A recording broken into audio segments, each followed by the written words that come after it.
Hello বন্ধুরা, আজকে আমি খুব খুশি কারণ আজকে হচ্ছে পবিত্র জন্মদিন। পবিত্র জন্মদিনের জন্য আজকে আমি কি কি রেখেছি পড়ার জন্য, জন্মদিনের জন্য আপনারা দেখেন। পাঞ্জাবি, পাজামা, আমার জানামাজ, আমার টুপি, আমার টুপি আমি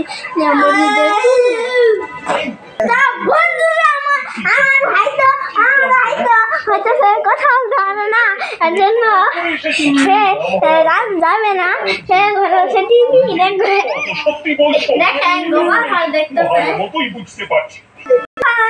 আমি রেডি হবো, চলেন আপনাদেরকে দেখাই। আমি রেডি হচ্ছি।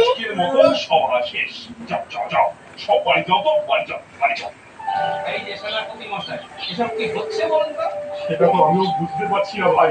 ভূত যদি হয়ও তাহলে সে তো রাত্রে বিরক্ত করবে, এই ভর সকালে সে তো আর নাকের সামনে তলোয়ার নাচাবে না। তাহলে আমি তো ভাবছি এটা ভূত না মানুষ। মানে তাড়াতাড়ি করে মন্ত্রী মশাইকে খবরটা দিতে হবে। ঠিক তাই নাকি? গোপালটা হলে ধরে ফেলেছে ওষুধের ব্যাপারটা। তাহলে এবার কি হবে? দাঁড়াও না, এবার গোপালের ওপরই হবে ভূতের অত্যাচার। হ্যাঁ বলেন কি? না, অনেকটা দেরি হয়ে গেল দেখছি, সন্ধে নেমে গেছে। তো বন্ধুরা দেখছো আমি রেডি হচ্ছি। বাড়ি চলে যাই, নইলে আবার গিন্নির ঘোষা হবে। আটকালো ধুতিটা, কিন্তু কোথাও কিছু নেই তো। তাহলে কি আবার সেই ভূতের খেলা? এই ওরে বাপ রে বাপ, অদৃশ্য শত্রুর হাতে মার খাবার থেকে পালানো ভালো। যাকে বলে চাচা আপন প্রাণ বাঁচা। ভূত ভূত ভূত।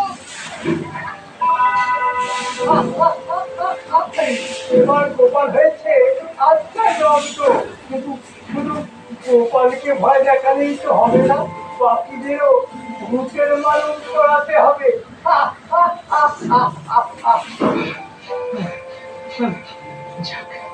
যাক এবার ভূতটা মনে করবে আমি ওকে ভূত বলেই ভাবছি। তো ভাই তো গাইস আমি রেডি হয়ে গেছি। আমি রেডি হচ্ছি আর আমার ভাই আমাকে ঠিক করে দেখছে, হাসছে। তখন আমার টুপিটা বললেই হবে। আমি বরং পেছন পেছন যাই। তো বন্ধুরা এখন দেখেন গাইস তো সবাইকে শুভ জুমা মুবারক। এটা কিরকম বলো বলো তো? তখন আমি